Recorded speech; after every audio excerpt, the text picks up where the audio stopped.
दोस्तों, आपको 90 के दशक के गाने याद हो ना हो, लेकिन टीवी में आने वाली निरमा की ये धुन आपने कभी ना कभी तो जरूर सुनी होगी।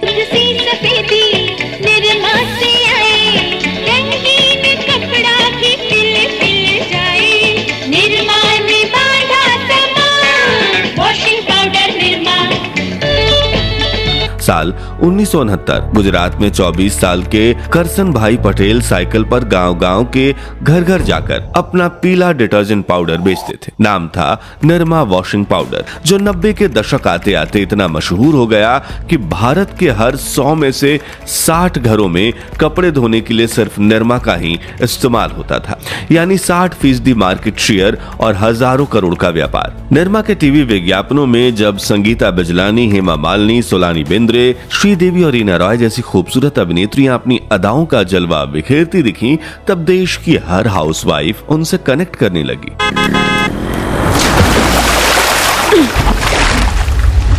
Nirma Nirma washing powder Nirma. एक दौर में निरमा की दीवानगी इतनी बढ़ गई कि उसके सामने सर्फ एक्सल, एरियल और टाइड जैसी कंपनियां टिक नहीं पाई। लेकिन फिर आखिर ऐसा क्या हुआ कि इस निरमा की बिक्री अचानक गिरने लगी और देखते ही देखते करसन भाई पटेल का 17,000 करोड़ का साम्राज्य डूब जाता है। जानेंगे इस वीडियो में, लेकिन उसके पहले प्लीज आप वीडियो को लाइक और चैनल को सब्सक्राइब जरूर कर दीजिए। इस कहानी की शुरुआत होती है साल 1969 से, जब गुजरात के करसन भाई Patel department of geology and mining में केमिस्ट की सरकारी नौकरी करते थे। लेकिन उस दौर में पूरा देश आर्थिक तंगी से गुजर रहा था और करसन भाई के लिए सिर्फ तनख्वाह से अपने परिवार को अच्छी जिंदगी देना मुश्किल हो रहा था। इसी दौरान उनका ध्यान अपने गाँव में तालाब किनारे कपड़े धो रही महिलाओं पर गया, जो अक्सर राख या नमक या सोडा का इस्तेमाल करके कपड़े धोती थी, क्योंकि उस वक्त हिंदुस्तान लीवर का सिर्फ 15 रुपए प्रति किलो सर्फ बिकता था, जो ज्यादातर परिवारों के लिए खरीदना मुश्किल ही नहीं नामुमकिन था। वहीं मार्केट में 4 रुपए की साबुन की टिकिया मिलती थी, लेकिन उसमें झाग ना के बराबर होती थी और जिद्दी दाग भी नहीं हटते थे। तभी करसन भाई ने समस्या का समाधान निकालने का सपना देखा और रोज शाम नौकरी से घर लौटकर वो सस्ते में वॉशिंग पाउडर बनाने के लिए फॉर्मूले पर काम करने लगे। मगर फिर आया एक ऐसा काला दिन जब उनका जीवन हमेशा हमेशा के लिए बदल गया।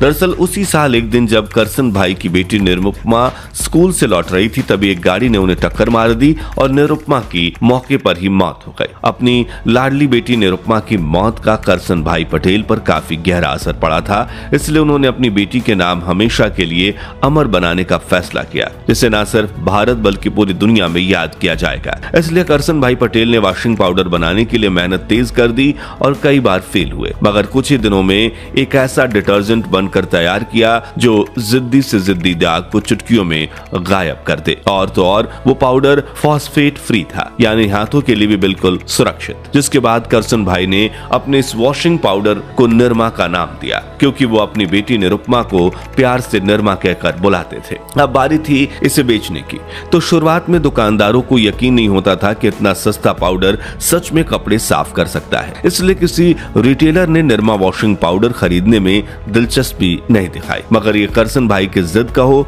अपने प्रोडक्ट पर भरोसा कहो या बेटी निरुपमा के लिए प्यार, उन्होंने अपनी साइकिल पर गांव-गांव के घर घर जाकर अपना पाउडर बेचना शुरू किया। वो सबसे पहले अपने दोस्त और मोहल्ले वालों को फ्री में निरमा के पैकेट बांटने लगे। फिर उन्होंने आस पड़ोस के गाँव की गृहिणियों को निरमा पाउडर दिया और जब इन औरतों ने देखा कि ये पाउडर न सिर्फ झाग भी खूब देता है बल्कि मुश्किल दाग भी हटा देता है, तो धीरे धीरे इसका नाम चारों तरफ फैलने लगा। इसका वर्ड ऑफ माउथ इतना जबरदस्त तरीके से चला कि कुछ ही महीने में निरमा पूरे इलाके में मशहूर हो गया। लोग दुकानदार के पास जाकर निरमा वॉशिंग पाउडर की मांग करने लगे और इस तरह रिटेलर्स ने भी निरमा को अपनाकर बेचना शुरू कर दिया। धीरे धीरे ये पीला पाउडर गुजरात से निकलकर महाराष्ट्र, राजस्थान, फिर पूरे उत्तर भारत में छा गया। जहां सर्फ जैसे ब्रांड मिडिल क्लास और लोअर मिडिल क्लास के लिए लग्जरी थे, वहीं निरमा उनके लिए उम्मीद बन चुका था। लेकिन असली धमाका तब हुआ जब करसन भाई ने टीवी विज्ञापन का सहारा लिया। 70 के दशक के आखिरी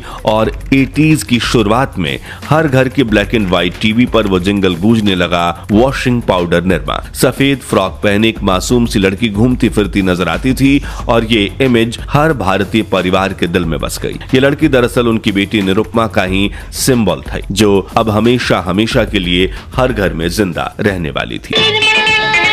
washing powder Nirma, washing powder Nirma, Nirma. ऐसा माना जाता है कि उस दौर में अगर किसी के घर में शादी होती थी और दहेज में कुछ भेजा जाता था तो उसमें निरमा का पैकेट होना लगभग जरूरी माना जाने लगा, क्योंकि यह सिर्फ एक डिटर्जेंट नहीं था बल्कि एक स्टेटस सिंबल बन चुका था कि घर वाले समझदार भी हैं और मॉडर्न भी। ऊपर से टीवी विज्ञापनों में हेमा, रेखा, जया और सुषमा वाला विज्ञापन सुपर हिट हो गया।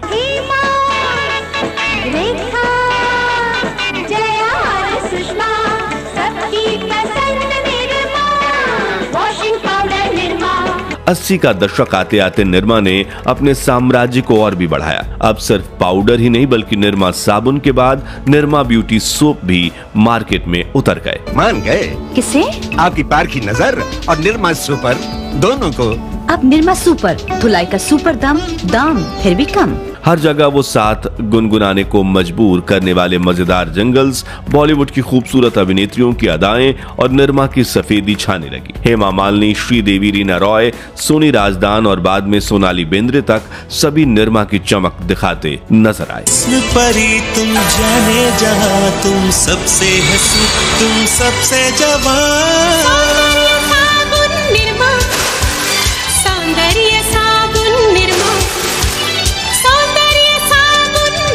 और यही वो दौर था जब निरमा अपने शिखर पर था। साल 1990 आते आते भारत के हर 100 में से 60 घर में कपड़े धोने के लिए सिर्फ और सिर्फ निरमा का इस्तेमाल होता था। 60% मार्केट शेयर, हजारों करोड़ का व्यापार और पूरे देश में गजब की ब्रांड लॉयल्टी। यानी वॉशिंग पाउडर खरीदना है तो निरमा ही चाहिए, ऐसा भरोसा। दोस्तों, 90 का दशक निरमा के लिए टर्निंग पॉइंट साबित हुआ। उस समय तक निरमा देश का नंबर 1 वॉशिंग पाउडर था, लेकिन कहते हैं ना, सफलता जब सिर चढ़कर बोलने लगे तभी असली इम्तिहान शुरू होता है। और निरमा का इम्तिहान शुरू हुआ उदारीकरण की लहर से, जब विदेशी कंपनियां भारत के मार्केट में कदम रखने लगी। हिंदुस्तान यूनिलीवर लिमिटेड, जो पहले प्रीमियम वॉशिंग पाउडर सर्फ बेचती थी और निरमा को अपना कंपटीशन ही नहीं मानती थी, उसने अपनी स्ट्रेटेजी बदल दी। कंपनी ने तय किया कि ग्राहकों को हर प्राइस पॉइंट पर कैप्चर करना है। तो हाई क्लास कस्टमर्स के लिए सर्फ एक्सेल, मिडिल क्लास के लिए रिन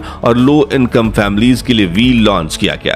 नया एक्टिव व्हील, दाग छूटेगा, धब्बा छूटेगा, कपड़े धोने में अब पसीना नहीं छूटेगा। एक्टिव व्हील, मेहनत से आजादी। अब यहाँ पर सबसे बड़ा खेल ये था, ग्राहक चाहे कोई भी डिटर्जेंट खरीदे, असली मालिक तो एक ही कंपनी है। यही है असली मार्केटिंग का जादू। अलग नाम, अलग पैकेजिंग, अलग टीवी विज्ञापन, लेकिन एक ही कंपनी का पूरा खेल। सबसे पहले HUL ने मशहूर अभिनेत्री कविता चौधरी से सर्फ एक्सेल की एड करवाई, जिसमें निरमा को टारगेट करके कहा गया, हर सस्ती चीज अच्छी नहीं होती। लेकिन दाम? भाई साहब, सस्ती चीज में और अच्छी चीज में फर्क होता है।